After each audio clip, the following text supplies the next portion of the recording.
Hello everyone, Helen here. I hope you're well and I hope you're all ready to go on another campervan trip. This was one of my husband Phil and I's not very far away kind of trips. And if we don't have very long, then we don't want to spend all the time getting to a place and then we'll have to turn around and come back. So we just went to the next door county just north of us of Northumberland. So yeah, are you ready? Are you ready to come along? So we called on my mum on the way in Whitley Bay, and after we'd spent a bit of time with her, we decided to stop and have a little stroll by the coast, right on the southern border of the county of Northumberland. In fact, the whole of the area north of the Tyne on the eastern side of England used to be part of Northumberland. I was born in Northumberland, but in a part that later became Tyne and Wear. It was good to see the lighthouse, St Mary's, no longer under wraps. It's been having some restoration work for a few months, and we enjoyed taking in the sea air for a little while. We then drove just a short distance further on to Seaton Sluice. We were drawn there by the idea of having fish and chips for our tea from an excellent fish and chip shop called Harbour View. We sat outside to eat by the old harbour. The harbour at Seaton Sluice was transformed by Sir Ralph Delaval in the late 1600s to cater for the increasing demand for coal from the nearby Hartley Colliery.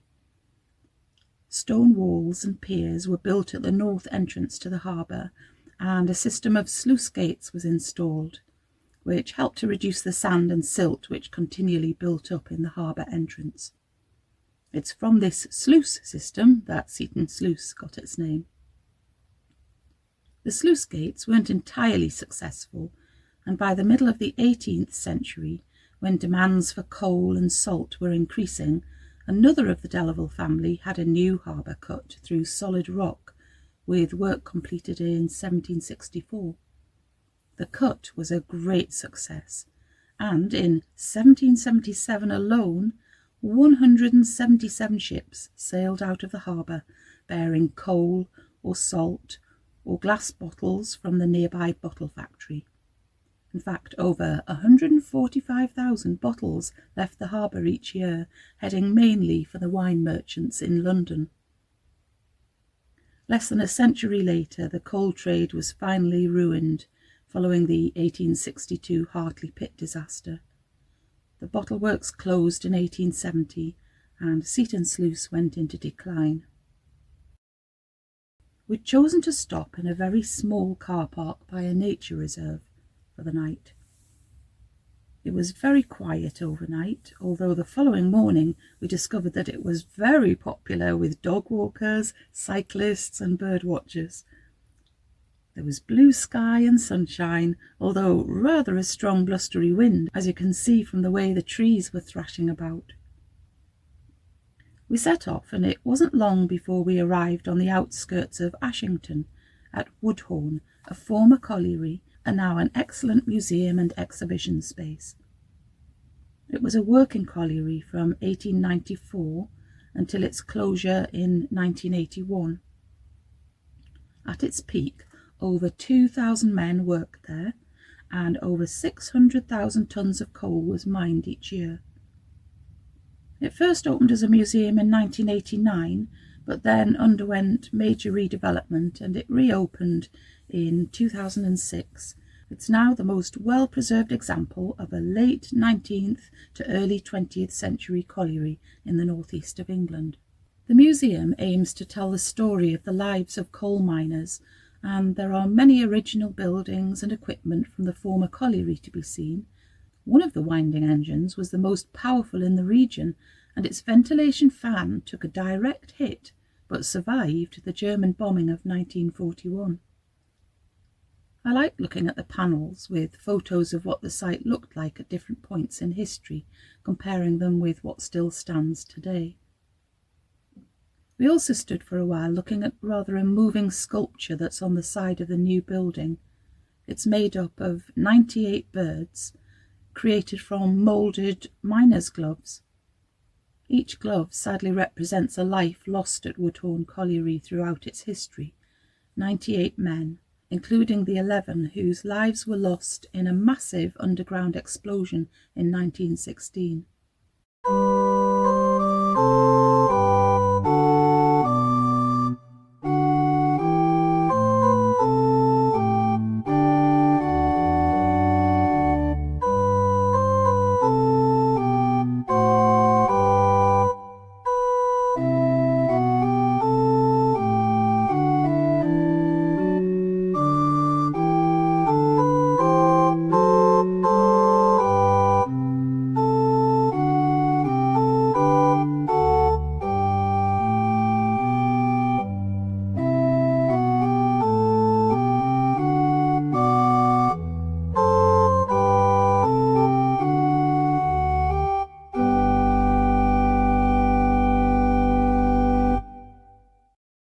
We were glad of a visit to the cafe for refreshments, and we returned a little later for some lunch.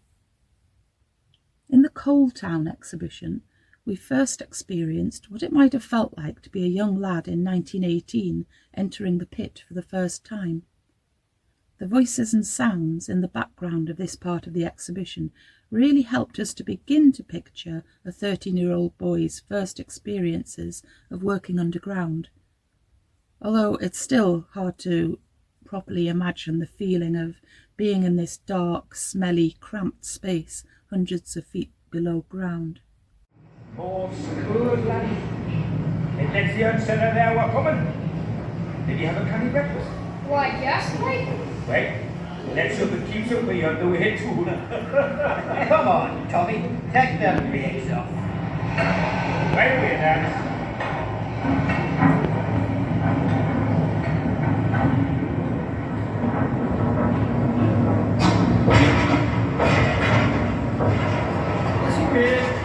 Everybody out! Away, man, push the gate open! What are you doing? Out!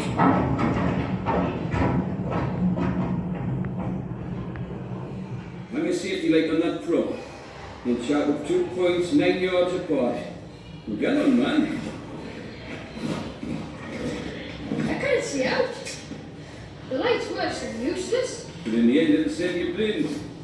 It'll keep you from getting blinded through the gas. Right, Jack. That's what start and finish point. Now, shit to do here. Unless you want us to pick your nose. Right, pass it that crack. Watch you sit on your hunkers.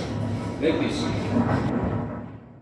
The rest of the Coal Town exhibition focused on the community support network that developed in the mining villages like Woodhorn through the 1930s and finishing with the 1984 miners' strike.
museum also features a permanent collection of art created by the Ashington Group, otherwise known as the Pitmen painters.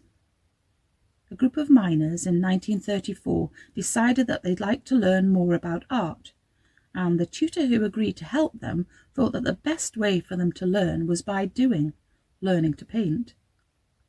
The group produced hundreds of paintings, and the resulting pieces of artwork gave a broad view of the life and perspectives of those living in the mining communities. I think my favourite painting was this one, with the woman standing on a box on a table doing some decorating. I like this painting of Laundry Day too, as well as this one showing the inside of a home where several women are working on a proggy mat or a rag rug. We were at the museum almost until closing time because there was so much of interest to see, but soon it was time to move on. We decided to visit the little town of Newbiggin-by-the-Sea. In the Middle Ages, it was a major shipping port for grain, and in the 19th century it had a thriving fishing industry. It's also the place where the first telegraph cable came ashore from Scandinavia. By the 19th century, the town became popular with holidaymakers attracted by its sandy beach. There's an excellent heritage centre here, although on this occasion we arrived after it was closed for the day. After restorations to the seafront in 2007, 500,000 tons of sand was brought here from Skegness in Lincolnshire to replace sand that had suffered badly from erosion. After a Mr. Whippy ice cream, and despite the continuing strong winds, we enjoyed a lovely stroll along the prom and back along the beach.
We got on our way again, heading northwards up to Druridge Bay to look for somewhere to stop for the night.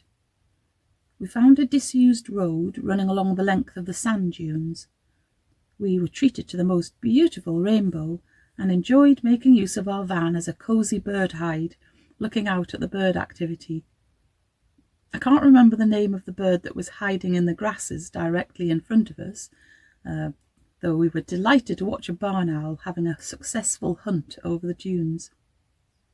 Although the overnight spot wasn't quite as peaceful as it had appeared when we first arrived, there was a surprising amount of activity on the disused road. It was a lovely location, with views across the wide expanse of sand dunes. The weather seemed to be set fair, and, after doing a hair wash, we were once again on our way.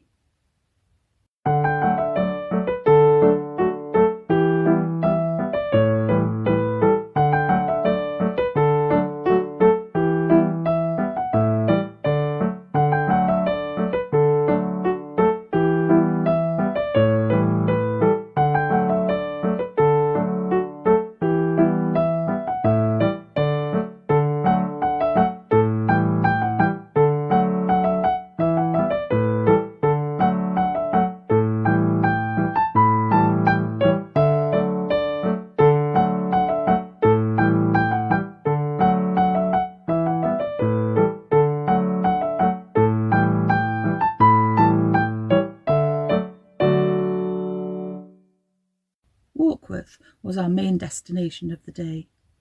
The castle is one of the largest and most impressive in northern England.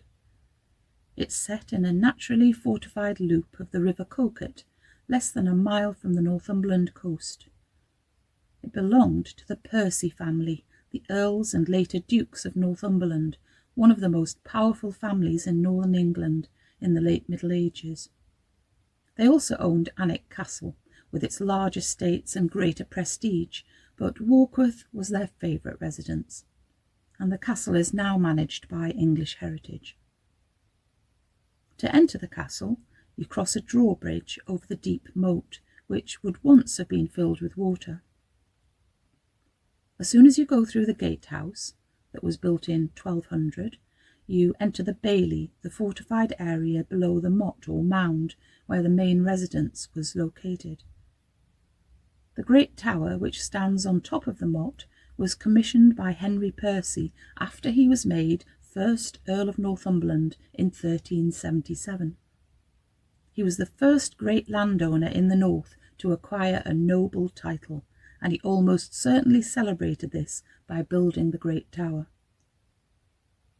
To help visitors understand the complex series of rooms and stairways, a new three-dimensional cast-iron model has recently been installed, arranged at rather an odd angle, but that's so you can get a view of the tower from above and below. There's also a model carved in Portland stone showing how the whole castle site may have looked in its entirety before it began to fall into ruin in the 1700s. English Heritage has also set up various trails highlighting some of the people who once lived here to bring to life what it was like to live here, such as Henry, the 14-year-old grandson of the Earl, Widow Norton, who owned fishing ponds near the castle, and John Del Wardrobe, the Earl's keeper of the clothes. John Del Wardrobe's story was that the Earl's best cloak had disappeared, and he had to go on a search for it to avoid the Earl's disapproval. Near the final panel in his story is a bronze sculpture of John's symbol, a moth. Moths have always been a nuisance to woolen clothing, and there's a hidden meaning in this particular moth sculpture that refers to the politics of 1405, a proposed splitting of the United Kingdom that involved Henry Percy, the first Earl, and the Welshman Owen Glendower. Walking towards the Great Tower, you pass through the foundations of a 15th century church that was never actually completed. It was probably begun by the 4th Earl in the 1480s, but was never finished because the Earl was murdered in 1489. Looking upwards, you just can't fail to be impressed by the magnificence of the huge structure that towers above you. Entering the entrance hall of the Great Tower, I was immediately struck by the large number of very spacious rooms that were used for storing food and drink, making it immediately obvious that much feasting and entertaining happened here for substantial numbers of people. The storerooms were connected by narrow stairs to the first floor rooms, which included the buttery for storing and serving beer, and the main kitchen, a great hall, great chamber, and chapel. On all 3 stories of the Great Tower, the rooms are arranged around a central open light well, a feature that surprised me because I'd thought that a light well was a modern invention. Clearly not. In the 1850s, one corner of the tower was re-roofed to create 2 furnished chambers on the 2nd floor, now known as the Duke's Rooms. The 4th Duke of Northumberland would use these rooms to entertain guests when he brought them from Alnwick Castle to Warkworth for summer picnics. Recently, English Heritage reintroduced some of the furniture that the Duke had bought, which at the time he believed were genuine pieces made for the Percy family in Elizabethan times, but which all turned out to be forgeries. The forger had done a very good job of conning the Duke, because carvings on the furniture included emblems from the Percy coat of arms, lions, fish, diamonds, and crescent moons. Looking out of the tower, you get really excellent views of the countryside all around the castle as far as the sea. definitely a perfect position for keeping an eye out for any enemies that might be approaching the castle. In the Middle Ages and beyond, the castle was the setting for many historically significant events. These included, in the early 15th century, the conspiracy by the first Earl of Northumberland and his son, known as Harry Hotspur, to depose King Henry IV. The castle saw much activity during the Wars of the Roses, and even after the castle fell into decline, it was still well known enough to be used by William Shakespeare as the setting for several scenes of his Henry IV plays that were written in 1597. Surrounding the bailey is the curtain wall, parts of which date from the early 13th century. The towers, positioned at various points along the wall, may have provided accommodation for the Earl's household. The Lion Tower was built as the main porch to a new residence within the castle walls, created by the 4th Earl of Northumberland in about 1480. Its impressive carvings of the Percy emblems, including the Great Lion, was intended to show off his power and importance. It's possible that the Earls used the Bailey residence when they were spending a longer time here and only used the Great Tower rooms for shorter visits. By the time we left, we felt as though we had explored every single corner of the castle, and if you like castles, this one is definitely worth a visit. We had quite a late lunch in the van. The pork and mushroom pâté was delicious. And then I had some quiet sewing time while Phil went for a walk around the outside of the castle and down into the town.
And after that we got on our way again, but I'm going to save the rest of that little trip until next time. So I'm going to just say goodbye now. So until I see you again, keep yourself nice and busy, take great care of yourself, and I'll be back again very soon. Bye!